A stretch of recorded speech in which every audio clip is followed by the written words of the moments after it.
Am I on? Okay. My AT&T iPhone says it's 9:29, so we're going to start early. I want to welcome everybody. It's a good crowd. Y'all must have heard what a great agenda we've got today. I promise it's less than 2 hours, so we're in good shape.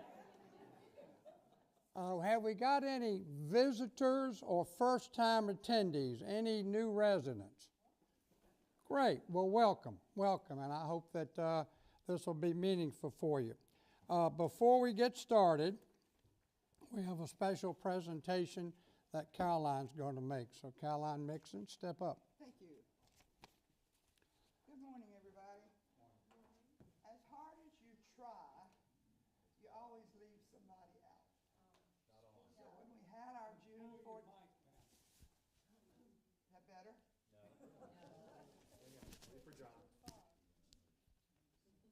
Oh, okay. I'm with Strada. Oh, geez. You're getting a little close there, brother. Thank you. As hard as you try in all of your gratitudes, you seem to forget somebody.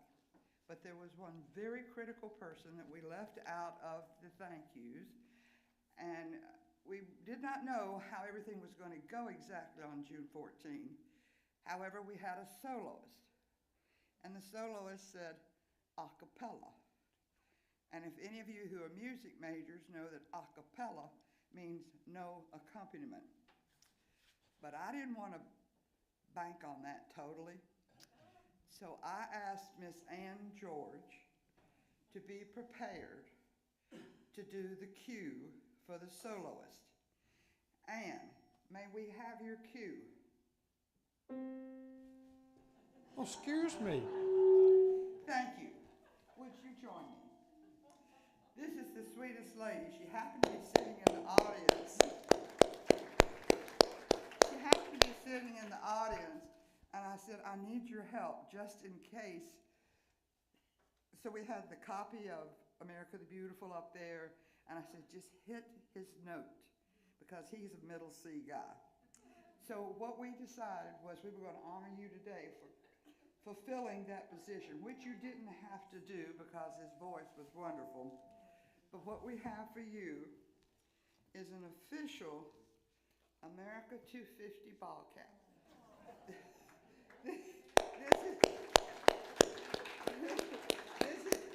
She probably won't wear it, but it was one of the official ones that came out early about 10 years ago. So this is for you on your desk. Now she's a belle. That's you, Ann. That's you. Don't go. But one other thing that we wanted to highlight is this little book.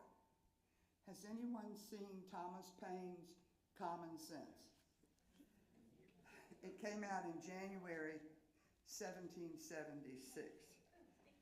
That was 7 months before. So in his 114-page diatribe, it was a pamphlet at the time, he told people in the colonies why they should declare what they were getting ready to declare. So Common Sense has been bound, and you have your copy. Oh. Can you look back?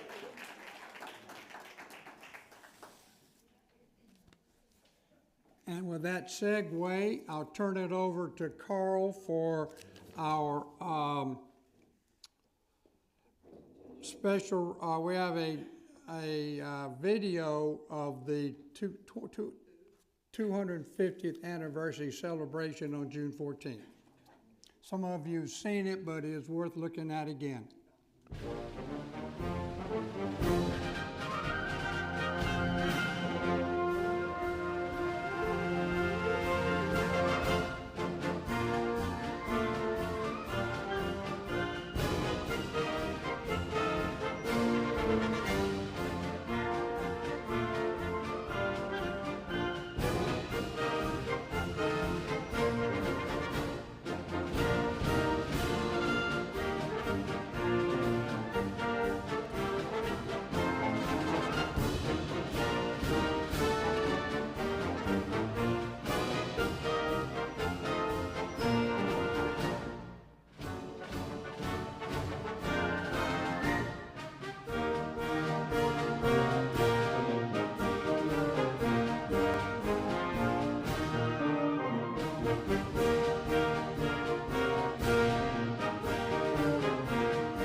You need to say.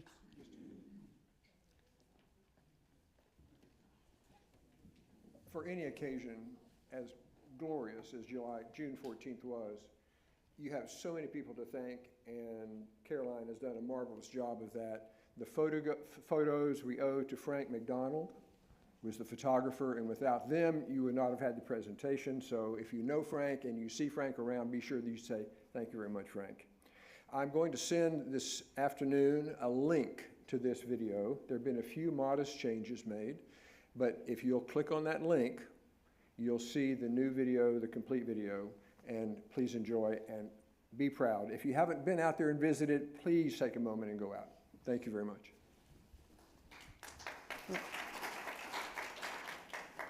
We're blessed with a lot of talent. One of Carl's is putting together these videos like this and putting those pictures around like that. So thank you. Moving right along, it never gets old to celebrate our freedom.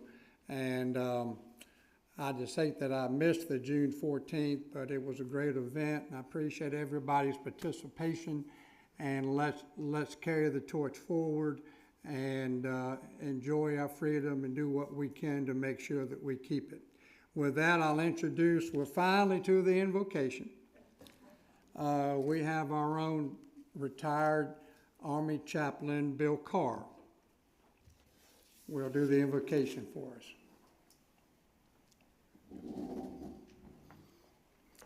Will you join me in prayer? Eternal God, As we gather to consider routine and extraordinary issues before us, we seek your wisdom and direction. We are grateful for beauty we cannot create and love that illumines darkness. We acknowledge that bidden or not bidden, you are present.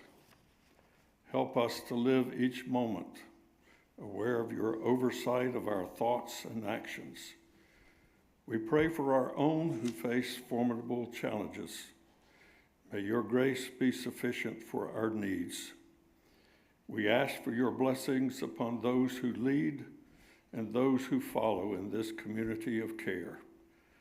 Strengthen all of us for the journey. Mend our flaws. Help us to trust you in life and death, even as we seek to live life to the fullest in pursuit of eternal peace. Amen. Amen.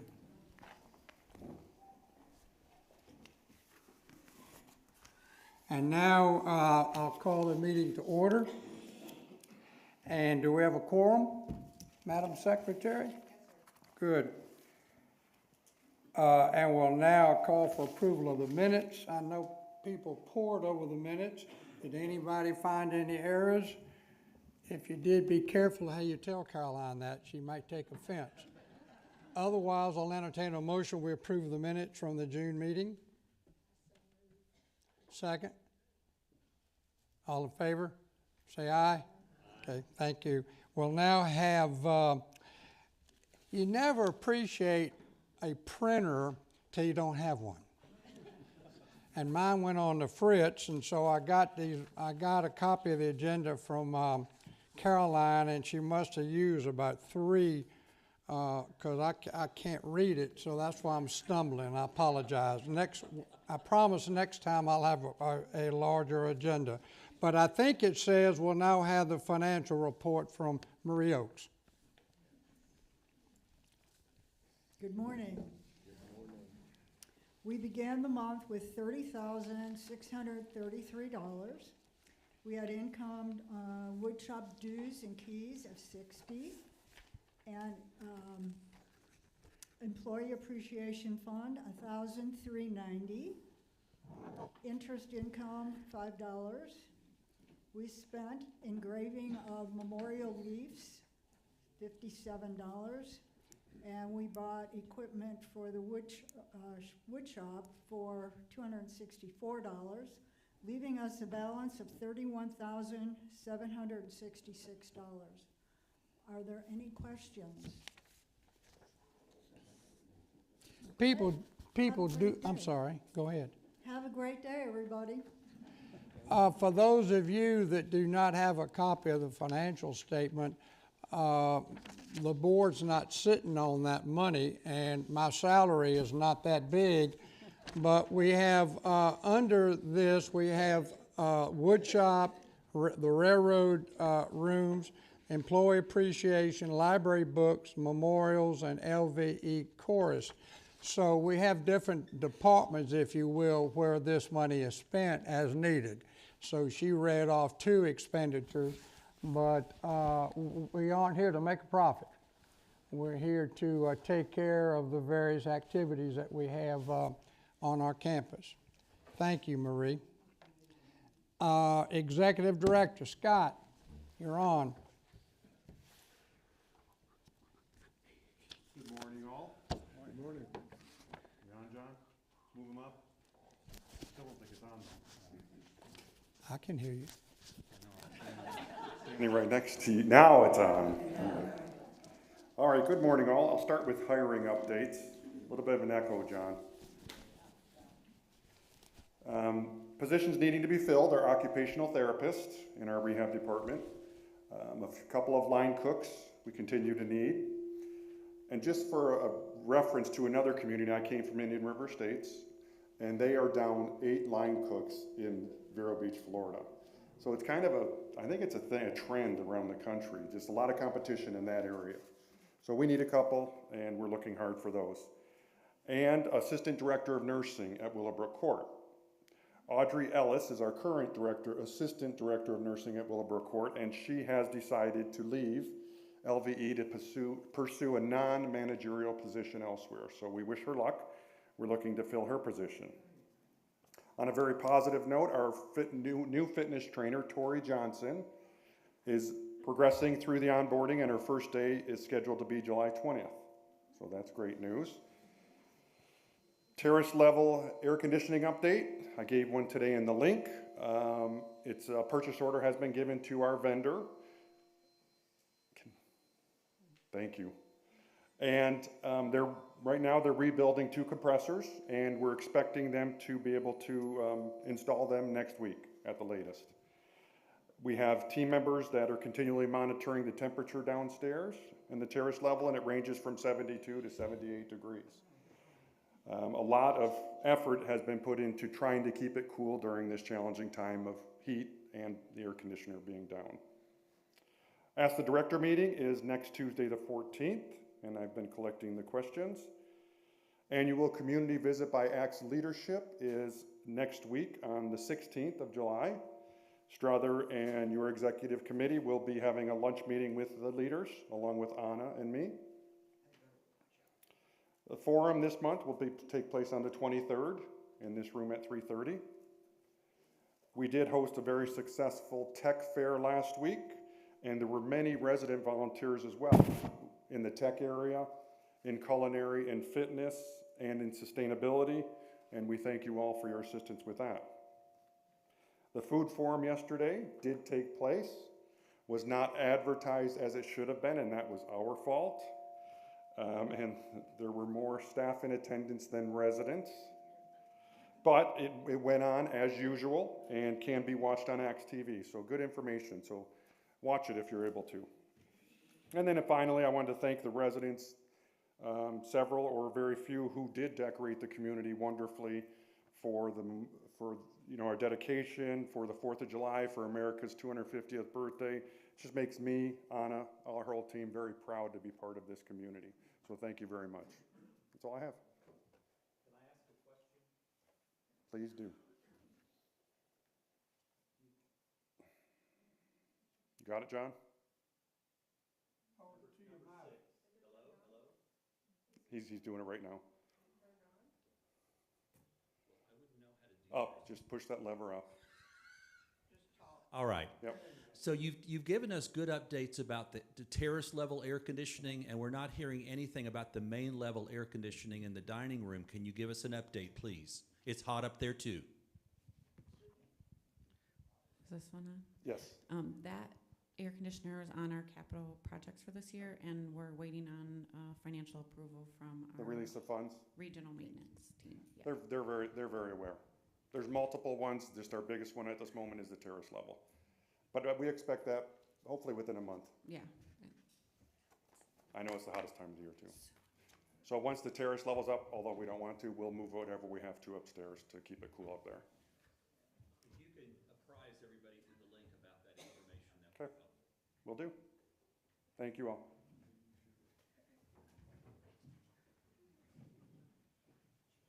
Scott and I should have compared notes. Makes my comments a lot quicker. It's been a really busy June, as you all realize, and we had a lot of functions, and we had the July 4th function, took a lot of work, and we've gotten a lot done this month. I just want to highlight a couple of things. First of all, I'd like Kay Schultz to come forward and make a quick presentation.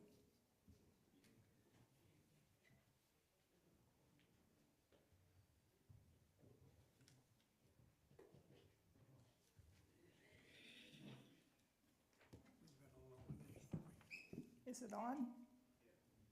Yep, okay. Many of you attended the beautiful service last month to honor our veterans and to officially recognize the 6 SEALs of our armed forces. And you saw the video this morning.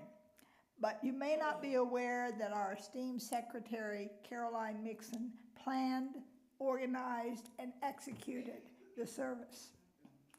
The board and all the residents we represent would like to officially thank Caroline for all the hard work she put in. Please join me in thanking Caroline for the lovely service.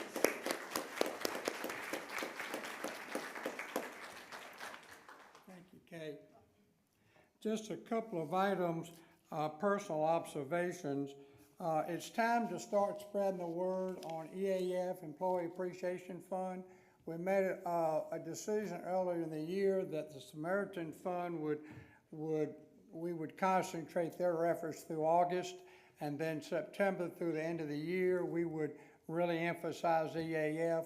So you're going to see now in the next few weeks an emphasis on EAF, but there's no reason why you can't be publicizing this on your halls and reminding people that they don't have to wait until later. Carl is in charge of that as a vice president. He's got some ideas on how to activate that, but it's going to be a shorter period of time. But we figured most people make their contributions late in the year anyway, so we hope it'll work. And we owe our employees that much, so please, if you've given in the past, be ready to give again. Thank you. I want to be sure that you all know about our Tech Cafe. Who here does not know about our Tech Cafe? Huh. How many people have used the Tech Cafe? Hot damn, I don't need to say anything about it then. I was the only one that didn't know about it. First and third Wednesday, 1 to 2:30 in the conference room. We've got 3, in addition to our 2 employees, IT employees, we have 3 what I call IT ambassadors. And those guys are really smart, as you all know, and they're really helpful. So if you have any tech challenges, be there from 1 to 2:30 the first and third Wednesday. That's wonderful. We updated you all remember. It's in the meeting room. Right here, yeah, that's what Yeah. I meant. Yeah. I was pointing at it. We updated, you all remember when you were a new resident, you had a hall buddy and they had a checklist for you. Well, we've updated that because it hadn't been updated in 4 or 5 years and a lot of things are new. So if you become a hall buddy or as you pass this information along, note that has been updated. It didn't have K4 on there, which may or may not have been a good idea. And some other things, but it's updated and more current. So as you see those around, let your hall buddies know they're getting a new one. I went out the other day, I had to go to physical therapy, and I went out to the chapel garden. And if you haven't been out there, I would really encourage you, just when you're feeling a little down, just walk out there.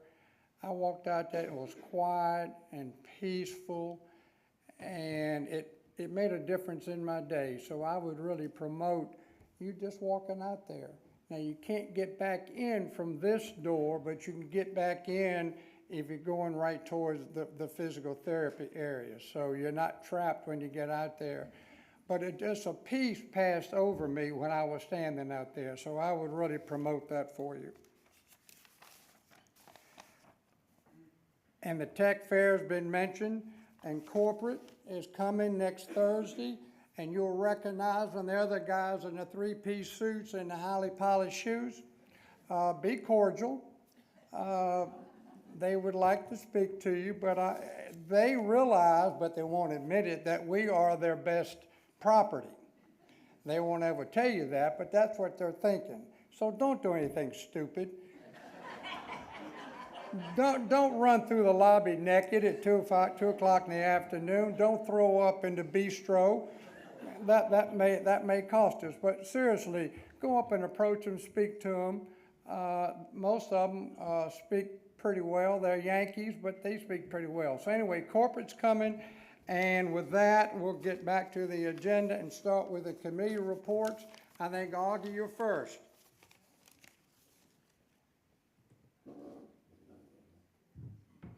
If there was ever a bylaws guru, it's Augie.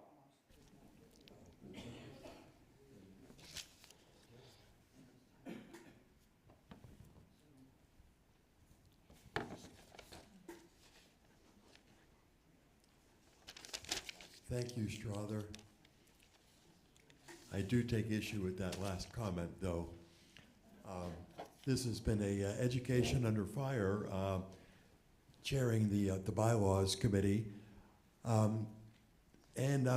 We're finding on the committee that there's still some things, despite it being reviewed almost just about every year, there's still some things that need to be addressed. And one of them that we just addressed recently at our July 3rd meeting was a real life situation where we had a board meeting occur in June where both the president and the vice president were not available to chair the meeting. And there is no guidance currently in the bylaws to address that issue. So we developed some language to present some options for chairing a meeting in order of priority, including, which includes appointment of a chairman, a president pro tem. Now, typically, we're going to be recommending that is somebody who has got previous experience chairing a board meeting, like an immediate past president. But I just want to let everybody at this table know that you are all eligible to be appointed as president pro tem. So just start your arguments now for the reasons why you're not available. Like jury duty. So that change is going to be forthcoming to the board later on this year. Another issue that we discovered was that there is in existence, and this is going to be interesting to see, there's a document called the Guidelines and Procedures Manual. How many people in this room do not know what that is and have no idea where to find it? Be honest now. Okay. So one of the things that we found out that there is, number one, a lack of awareness of what that document is and what it is. It's a document that has a lot of detailed information about responsibilities of the board members, district rep responsibilities, officers that serve on the board, and it's just in a document that has just been relegated to its own place in cyberland, wherever that is.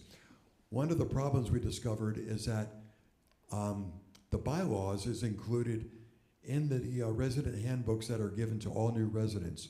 This guidelines and procedures document should be as well, but it has not been for about the past 3 or 4 years. So we're going to be recommending that this guidelines and procedures document, we're going to go through it and kind of cull it down to the essential information it needs. And we're going to be recommending that it be made an appendix to the bylaws so that it gets a regular review and also is incorporated in all new distributions of that resident handbook given to new residents. So those are just the important things that we covered. We did discuss also a recommendation as to modifying some duties of the board secretary, but we are dealing with that on an individual basis with the president. And with that, unless there's any questions, thank you. Anybody got questions? Deep-seated questions on I that have a bylaws? question. Yes, Do ma'am. new residents still get a physical notebook? I thought that had been eliminated. A physical notebook. That, Vicky, can you answer that? We do not. We actually have a residence. We do not have a binder that comes to new residents anymore. We have instead an ACTS services guide, which can be found on K4. And I know that maybe you don't all use that electronic resource. If that's the case, it is a document that can be downloaded and printed. And if you wish to have assistance with that, please don't hesitate to reach out to me. okay. So when a new resident comes in, and they move in, what are they given? Are they said go on K4 to see the bylaws?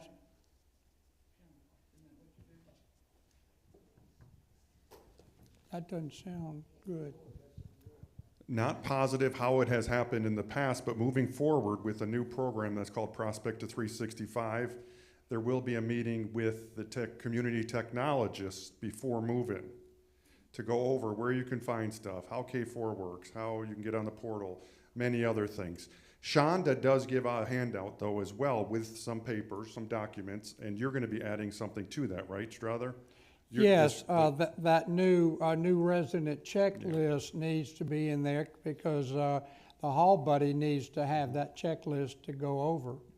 And that's going to be handled by marketing, I believe, or Chandra. Shonda's going to probably put it in her packet. Yeah. So right now, not the best process. It's going to get much better with the Prospect to 365 program that is starting out it's starting right now. So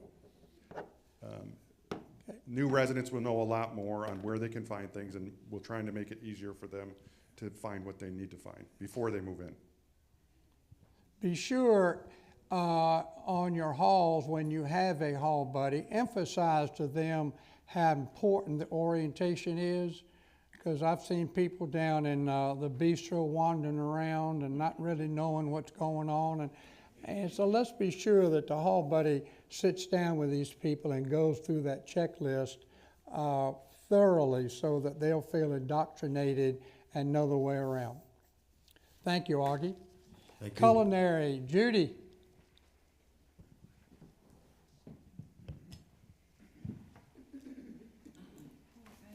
Good morning, thank you.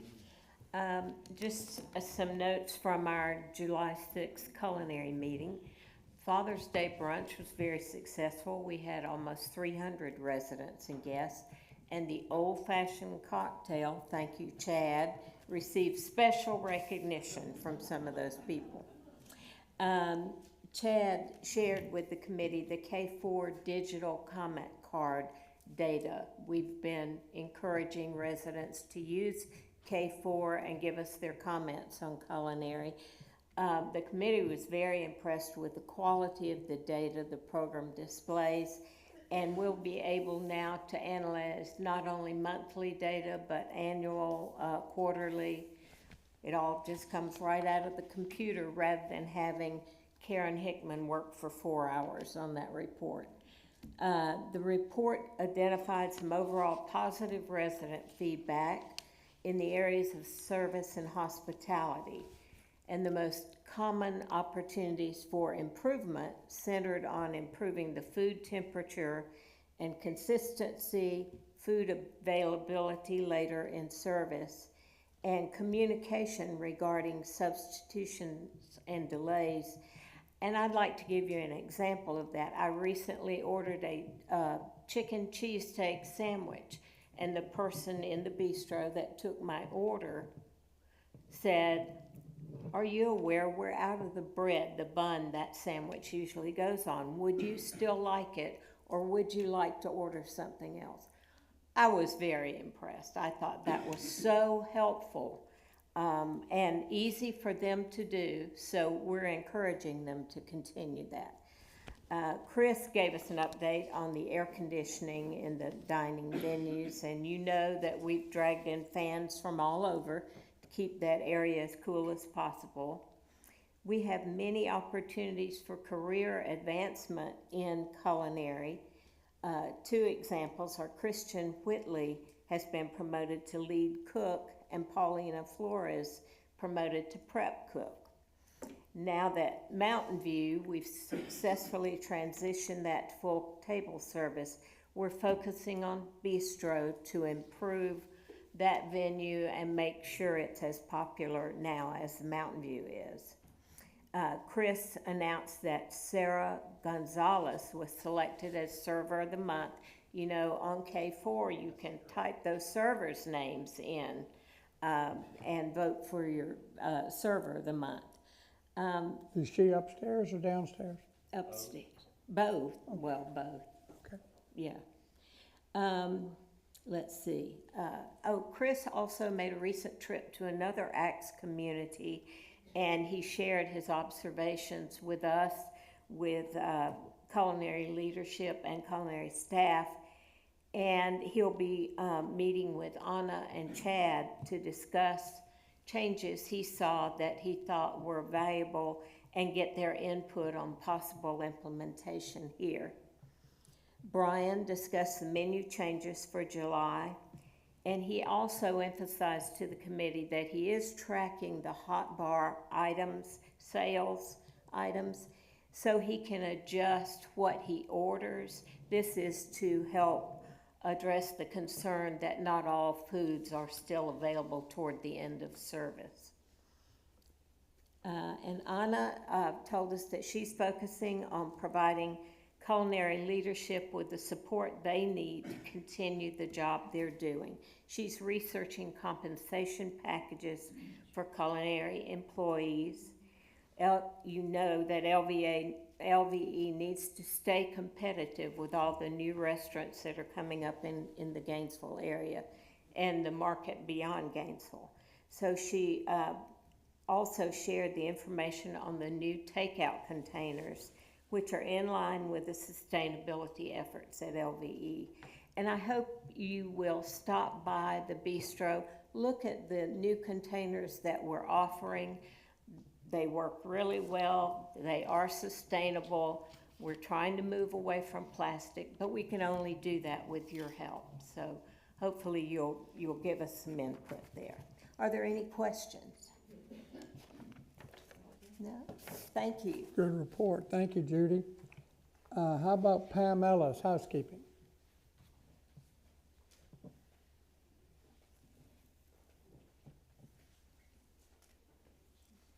Well, I think I have on the same shirt that I had in that picture.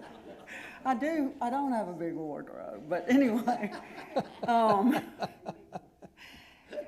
We met Tuesday, June 30th, which wasn't too long ago, and we discussed several things. We had a visitor that was very interested in how she could get glass surfaces cleaned during the bi-weekly cleaning, and that is possible. Right now, the best thing to do is contact Lupe.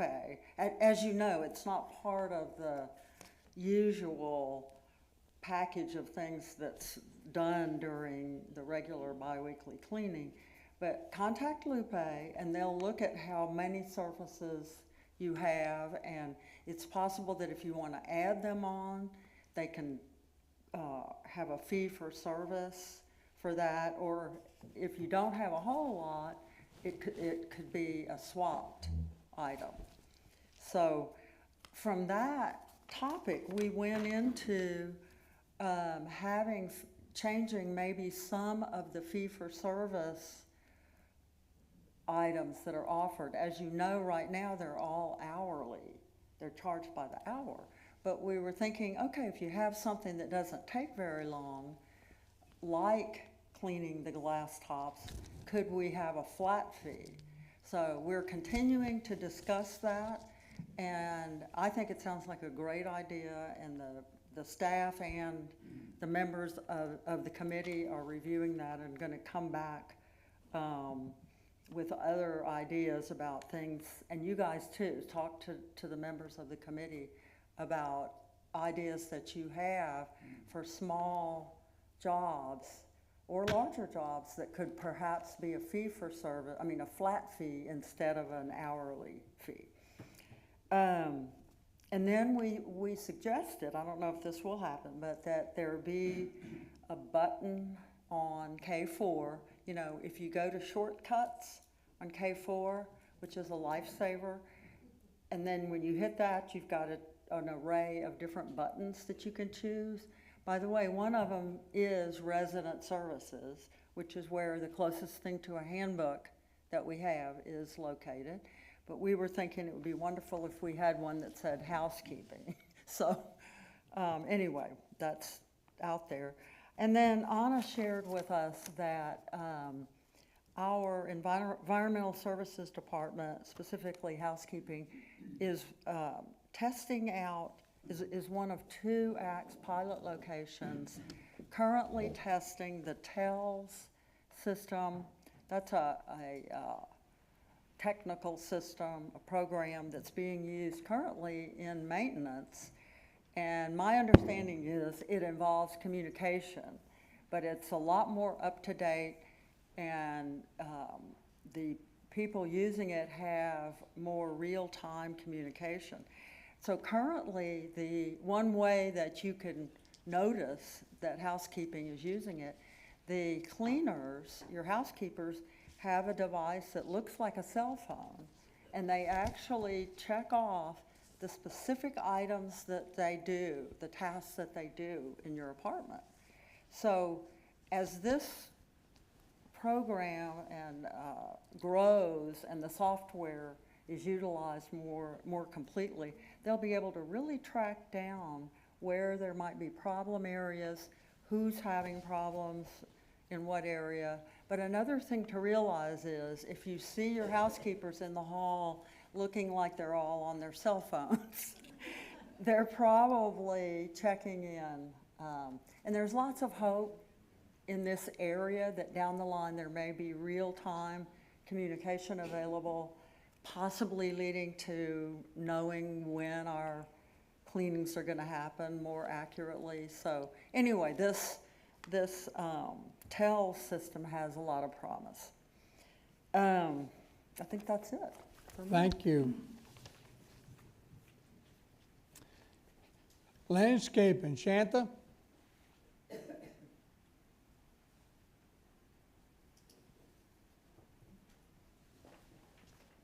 I'm glad I didn't wear the same top today. But anyway, good morning. Landscape committee meeting was on July 1st. However, we did not discuss anything about landscaping this month. We had a special event. So, but I have some exciting news to share with you from the landscape committee. As many of you know, Lanier Village Estate is actively taking steps towards community-wide sustainability program. In alignment with these efforts and in close cooperation with the management, the Landscape Committee is planning to introduce native plant gardens to our campus. So you may ask, what is native plant, you know? And the definition of native plants is that any plant that was in existence when the settlers came over to this country. So we're trying to go back to our roots here. So anyway, to bring this vision to life, we have formed a native plants garden subcommittee, and the enthusiasm for this project is shared by all of our committee members who have eagerly joined the initiative. And we want to give special thank you to Dick Bergen. Is he here today? No? Okay. He originally presented this idea to us at the, I think, second or third landscape committee meeting, and we all just jumped on it because we thought that was wonderful. So, so what is native plant garden? Native plant gardens go hand, well, let me give you this information first. Native plant gardens go hand in hand with our sustainability goals and offer incredible long-term benefits. And those are, once established, native plants require very little water and eliminate the need for routine fertilizing. They do not require regular pruning and naturally reduce the ongoing need for commercial mulch or pine straw.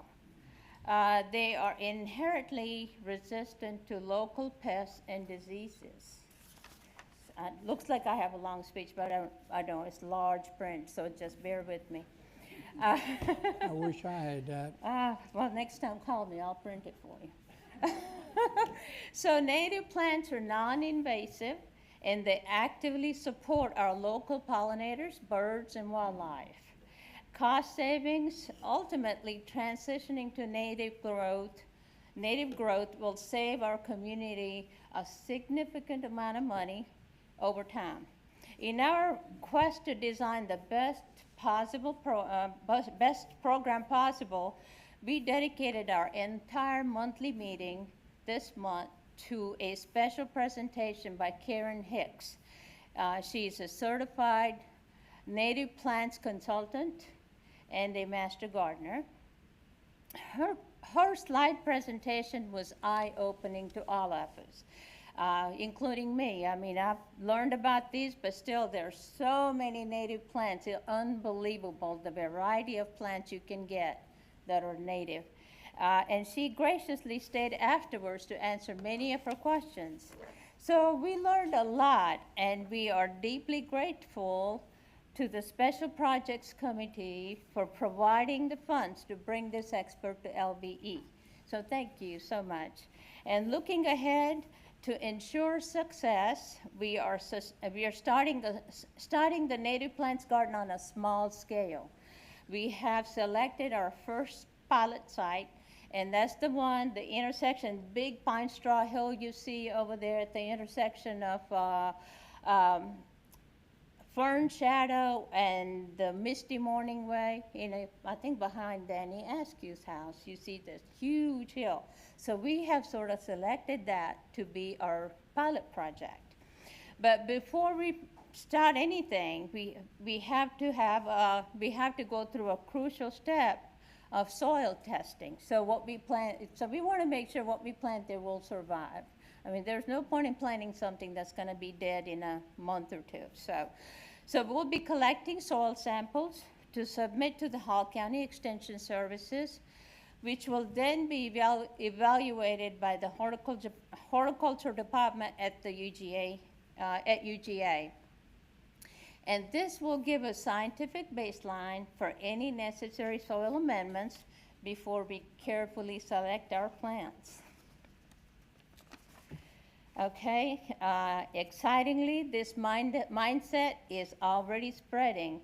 Management is currently selecting plants for the circles in East Cottages for this coming fall. And Anna has shared that every effort will be made to utilize native plants in that project as well. So we are incredibly excited about the environmentally green future for our campus and look forward to keeping you updated as these gardens grow. So thank you. Are there any questions? I have one. Okay. I have had a Mahonia to voluntarily come out in my yard. Uh-huh. That's invasive. May I keep it? You may keep it, but just keep it where, you know, once it has bloomed, you know, it will have those berries. So make sure you cut them off. I know the birds and the bees will eat them, but, you know, don't let it, you know, sprout up all over your yard. Just if you see one sprouting, just pull it up and just keep it contained. The invasive plants take a lot of work to keep them contained. And the birds and the bees, they eat the berries, well, not the bees, but birds will eat the berries, and they will fly around and poop in the woods, and then there will be a new Mahonia plant. So, you know, just like we have these, some of these flowering trees that we have, I can't think of the name. What's those pink flowers that are blooming right now? No, crepe myrtle is not in. Mimosa tree, yes, mimosa tree. Have you noticed how many more we have on campus now? I remember coming to visit here 5 years ago. I don't remember. I mean, I'm always looking at plants and trees and things that we have around. And they are, I mean, all over Gainesville, in fact. They're coming up everywhere. You know, I think best thing to do is cut them down when you can, you know, as soon as you can, because they will have hundreds and hundreds of flowers. And each of those flowers will have, you know, hundreds of seeds in them. So think about, you know, how many trees it might be sprouting all over in our, you know, in our forests and taking over our trees. I was in Hawaii last year, and and you see these mimosa trees taller than any of the other trees. And the tour guide said what they do is they shade the native plants and kill them because they can't grow, because of the shade, they need sun. But the mimosa trees, they spread out like huge umbrellas and cover them, and native plants will die and they take over. So, Any other questions of Shanta? That's an unbelievable report. Thank you. thank you. Thank you I for your appreciate it. efforts. Next would be legislative. Larry Jewett has no report. Obviously, there's not much going on right now. They haven't even taken all their signs down. Isn't there a law that when they win or lose, they got to take the signs down? Yeah. So moving right along, life engagement, we got Vicki filling in today for Sandy, and I know she's gonna give us some good stuff. Well, hello. I know I'm not Sandy, but I'm going to try to fill her shoes. She's been a wonderful chair for our committee, so I'm sad she cannot be here today, but she was called to be out of town. We have a committee that's 18 people plus strong, and we get together each month and discuss what we want to do on campus. So if you have any ideas yourself as members of the board, as members of the community, please come to myself or Sandy, because we think that programming is best when it comes from you. So please be sure to share. I would like to first of all acknowledge Dale Kreuter, who came to me wanting to plan a 4th of July program, which we do not traditionally have. And there were several people on campus that came forward to support. We had Mr. Bill Carr, who helped to support. We had the Villagers, which is our new vocal quartet, supporting. We had David Schachter and Dale come forward and support, and Mueller. It was wonderfully attended, and it was a great patriotic celebration. So thank you to all of you who supported, were involved, and attended. I would like to thank everybody who participated in the door decorating contest. Lydia Ferguson took the win with her beautiful door and her yard. Runners-up were Sandy Blakey and Kip McVeigh. And the 4th floor took the big win for the best decorated floor, 4th floor west. So thank you all for your participation in that. We were planning the year ahead in our meeting. One of the things we've been working on is refining our trip process. Maryland Hockey formed a small subcommittee, and they worked diligently together to kind of identify some annual and quarterly trips that we may want to do on an annual basis. And one of the things that people don't realize is how much goes into planning a trip. We have to be very thoughtful about the venue, how appropriate it is from a mobility standpoint, the distance, because as we realize, the further it is from campus, the less attendance we tend to have. In addition to that, fees. As the fees increase, attendance tends to drop in terms of trips. So it's a very thoughtful process. She put a great deal of work into it, and we are working on rolling it out so that you can expect to see quarterly opportunities posted far in advance for sign up starting in 2027, in addition to the continued opportunity for those impromptu and local events which we all continue to enjoy. We also feel like the regular mixers in the lobby have been very well received, and we have a very fun one coming up. July happens to be National Pickle Month, so we're gonna pucker up and have a pickle party, and we hope that you'll all join us. Those mixers are a great opportunity for people who don't love to come to long programs, or may just want to participate in something where they can touch base, introduce themselves to other residents, particularly if they're new. So we encourage you to come out to those mixers because it's a great way to include some of our newer residents on campus. We, of course, have lots of fun entertainment coming up. This Friday, we will be having a FIFA World Cup watch party. Sadly, it will not be the U.S. at the quarterfinals, but we're still going to proceed with the party and enjoy. Later on in the month, on the 24th, we have Dan Scruton and Friends. We are very blessed to have some wonderful in-house entertainment. Dan Scruton is one of them, and the Silver Notes is the other, and they continue to provide us with wonderful in-house entertainment.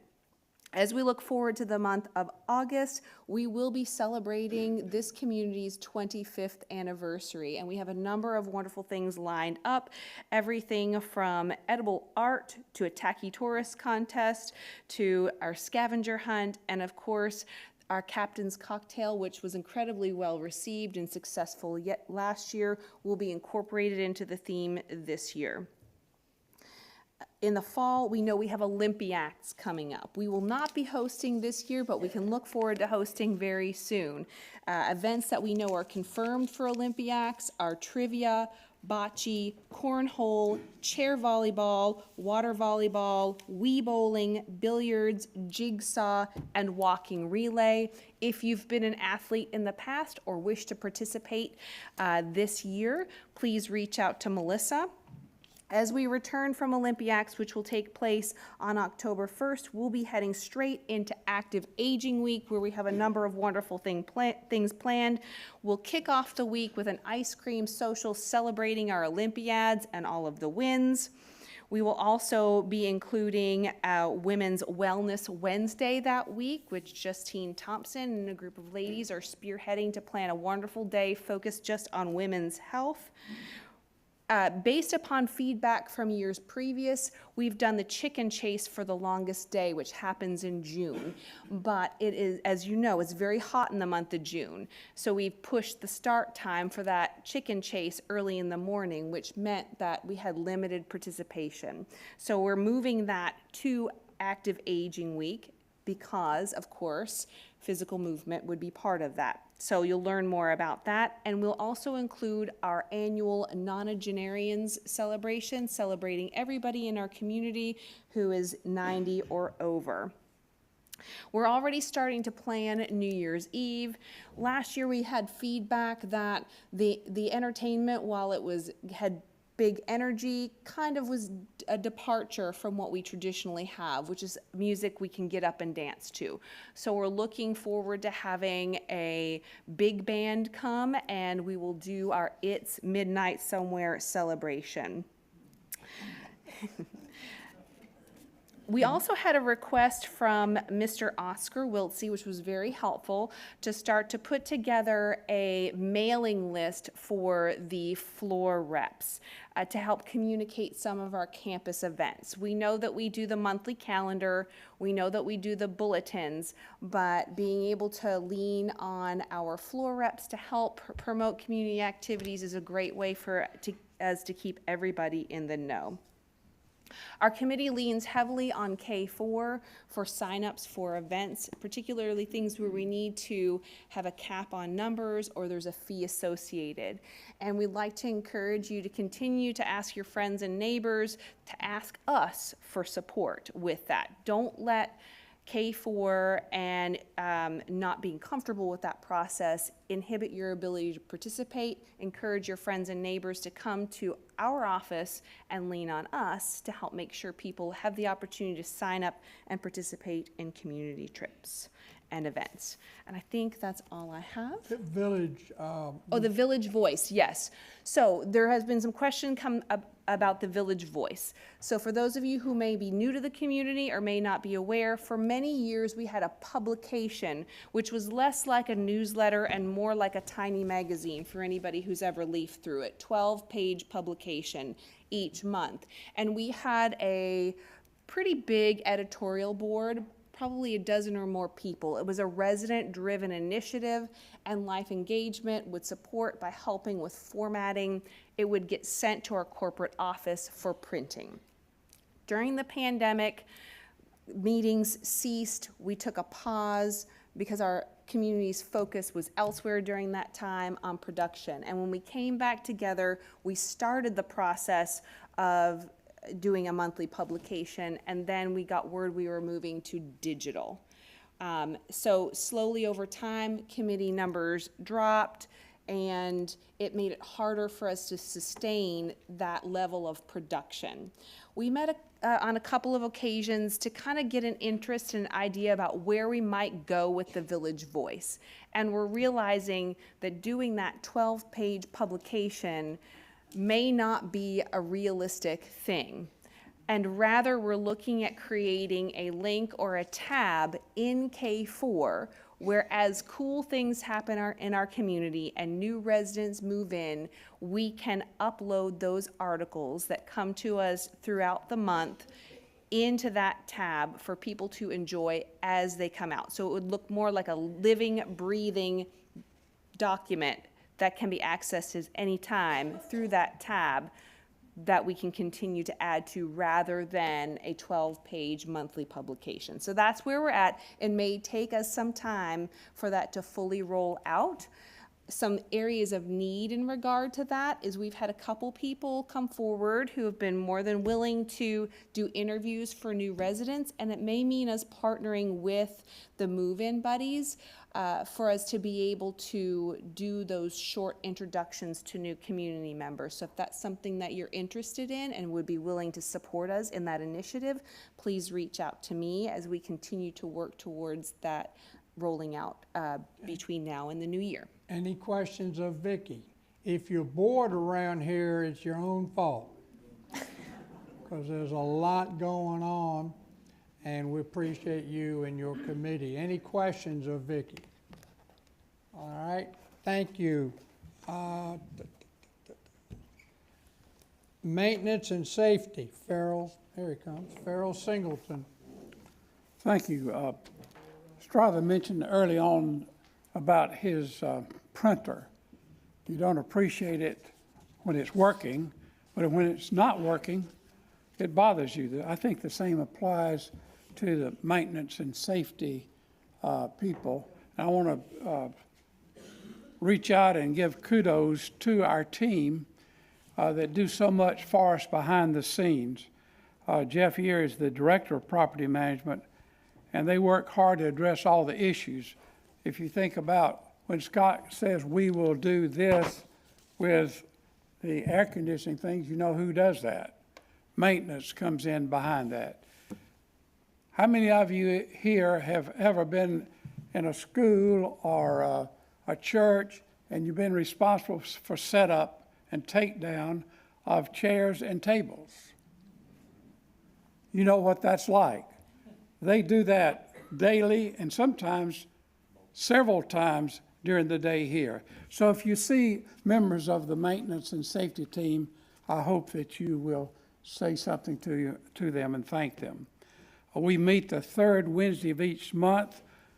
Members of the team, along with Jeff Yeary, Aaron Bundy, and Anna. I'll just highlight a few things with the lateness of the hour here. EV installation, I get questions about that. We have everything in place here. We're just waiting on our ACTS regional maintenance folks to come and do the work. Irrigation pump is, the backflow is fixed and the irrigation system is running efficiently. And those of you that use the Mount Vernon gate, you know that the RFID is fixed. We're just waiting for it to go out again, and we will we will appreciate it when it's working. Fire alarm. I will mention that each time. This last month, we only had one fire alarm that was caused by a new resident burning something and opening the door.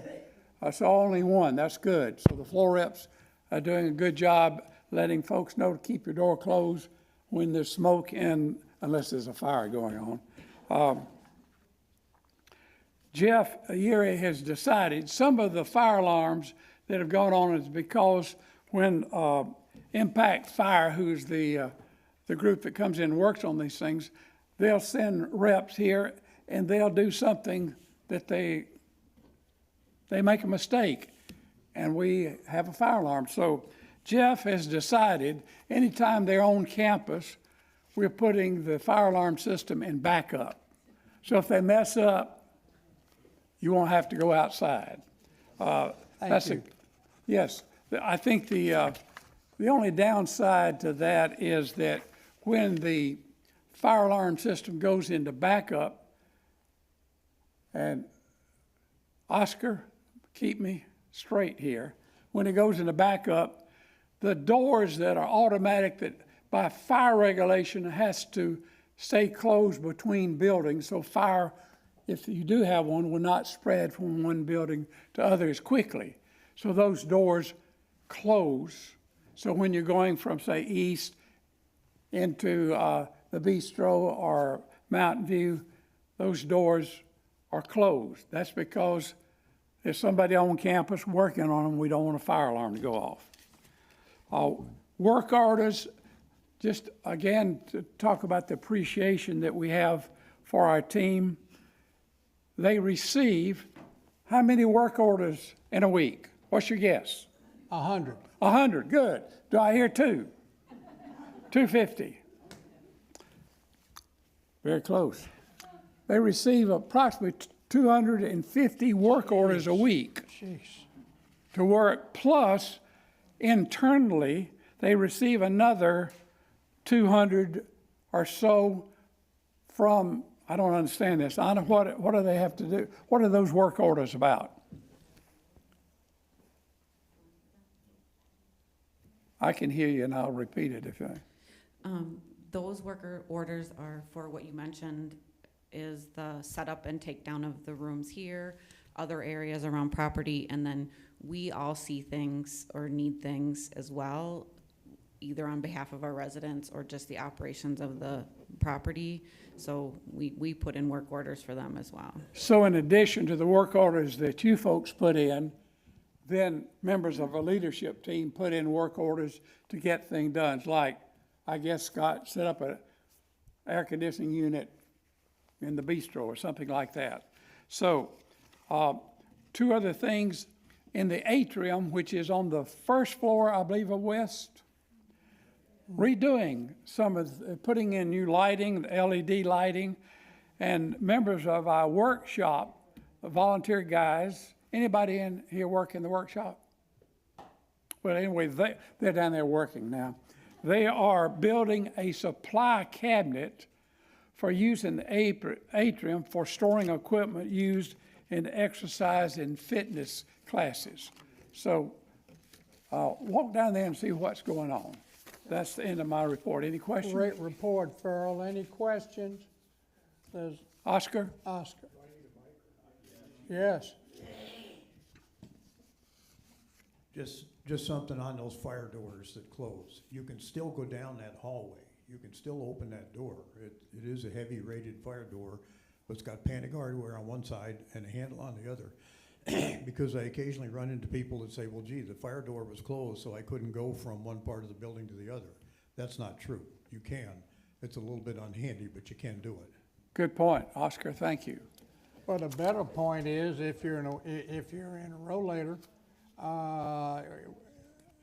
it's pretty hard to do that. Yes, yes, it is. It's difficult. In fact, it's impossible. Yes, ma'am.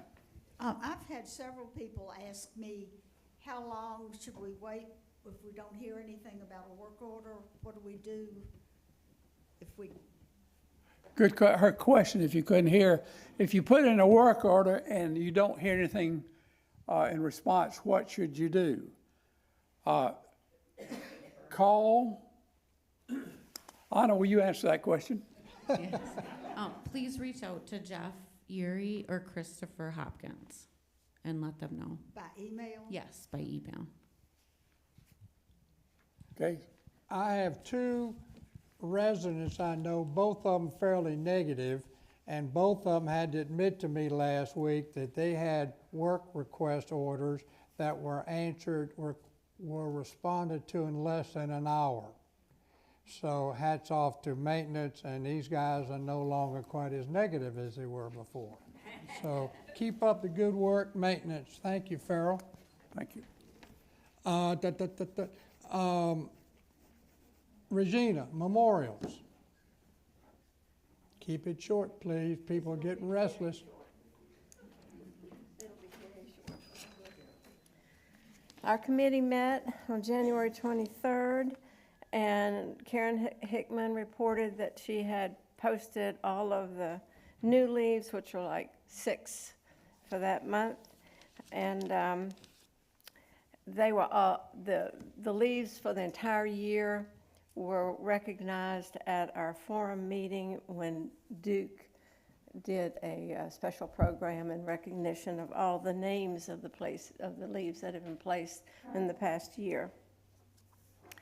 And then under Ashton Johnson reported that I think all of the benches have now got their plaques on them. Isn't that right, Anna? Okay, good. We've been waiting for that. So that's all been taken care of. And if you want to stroll through Memory Lane Garden, you'll see all the plaques that have been long waited to be there. David Lee has worked very hard to do an inventory of all of the benches and all of our, on all of our properties. It is now complete and it is on file if anybody's interested in knowing where they are. On Memory Lane Garden also, there has been a contribution donated to the Memory Lane Garden to take care of the repairs that we had voted on to pay for up to $2,000. So we were very thankful to get that donation that offsets that $2,000, and the repairs are for the fountains. I'm not sure that that's all completed yet, is it, Shantha? Do you know? They're completed. Okay, so things in the Memory Lane Garden are probably looking very, very good right now. And that's all I have. Anybody have any questions? It's a quiet committee, but they do good work, and it's important to our community. Questions? All right. Justine, you're good, aren't you? Who's going to make your report? Oh, all right. We have 10 empty suites in each facility. Closer to your mouth. We have 10 empty suites in each facility, OBT and Willowbrook. Stay out of there. Okay. Campus improvement, I don't see Karen or Kitty, either one of them here? No report. All right. Jimmy Fulton, the Samaritan Fund, please, sir. Just a brief comment before I start the Samaritan's Fund report. Strother had asked me to make a report on the recently concluded Envisioning Survey Committee. And since this morning, under item 4 on miscellaneous, in the link is basically the report that I was going to give, so that saved a little time. But I will say thank you very much to the community for the tremendous support that committee received. They're listed there. We met from February until this past Tuesday when we concluded our meetings. And that meeting was to review the things that we would like to pass on to the future Envisioning Committee. That normally is a biannual group, and so we have about 10 items that we've listed that we would just like to pass on to maybe make their chore a little easier for the next report, committee. You gave me the whole report. Is there something you can make available that's maybe just a summary, like those maybe first couple of pages? Everyone should have received a summary in their cubbies. Okay, all right.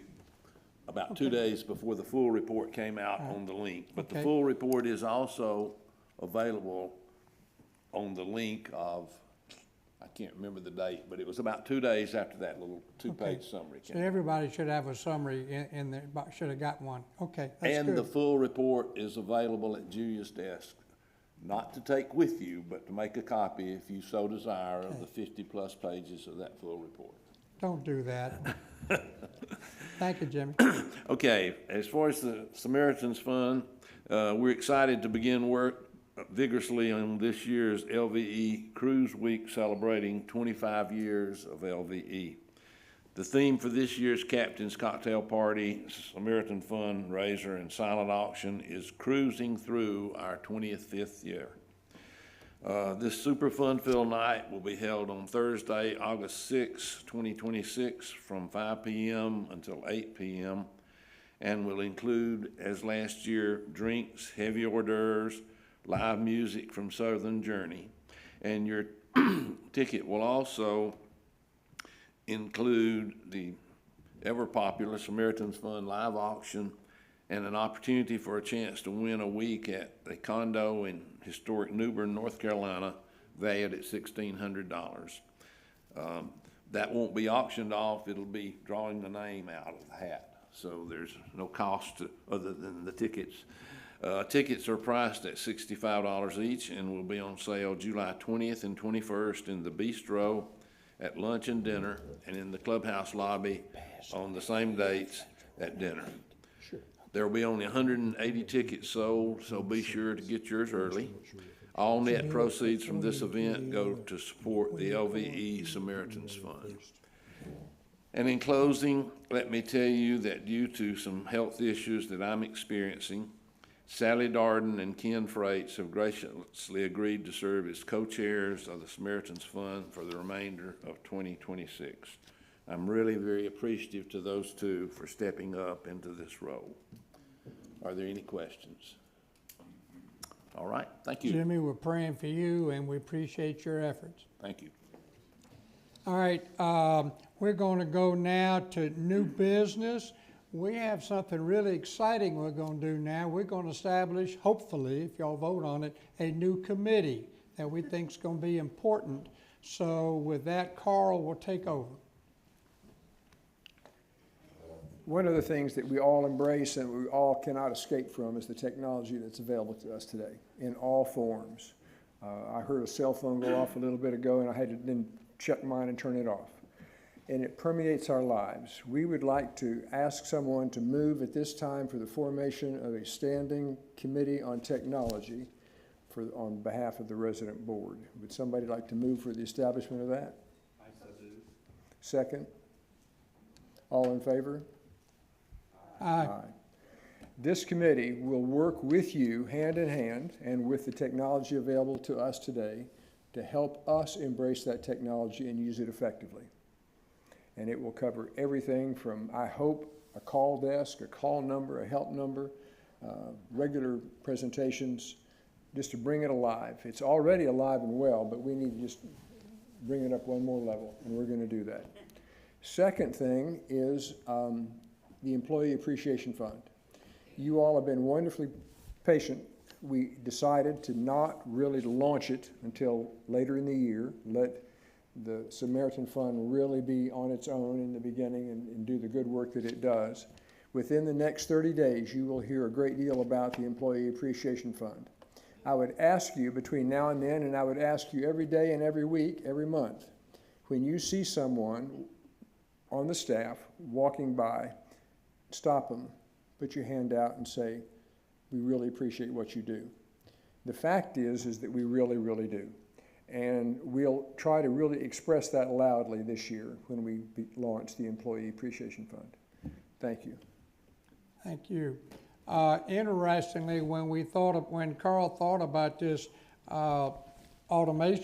technology committee, I ran an ad in the link to Sue be interested, and we've got 11 people that are interested, and all of them have extensive technology backgrounds. So I think that's going to be a real asset as technology goes more and more, and we know less and less. So that committee is going to be very successful. Caroline, you have something for new business. Yes, just one little reminder. Out in the hallway going to the bank, there's a display cabinet that holds memorabilia. This particular month, we have the hats, lids, covers of some of our military residents on display that they have had for over 50 years. So we've got every branch. We did get a baseball cap from Space Force. So there's a contest going. Go to the front desk. Vicki has prepared some ballots. You just have to figure it out. Go down and look for hats numbered 1 through 6. Write it on the ballot. Put it in the bucket, and we'll draw a prize on July 28th. But you'll be amazed at the rank in the cabinet.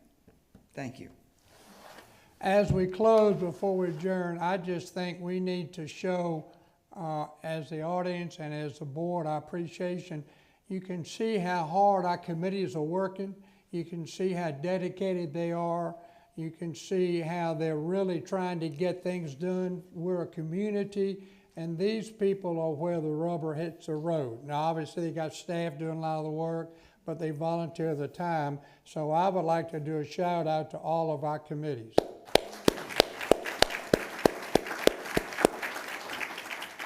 And with that, I'd entertain a motion to adjourn. Second, all in favor?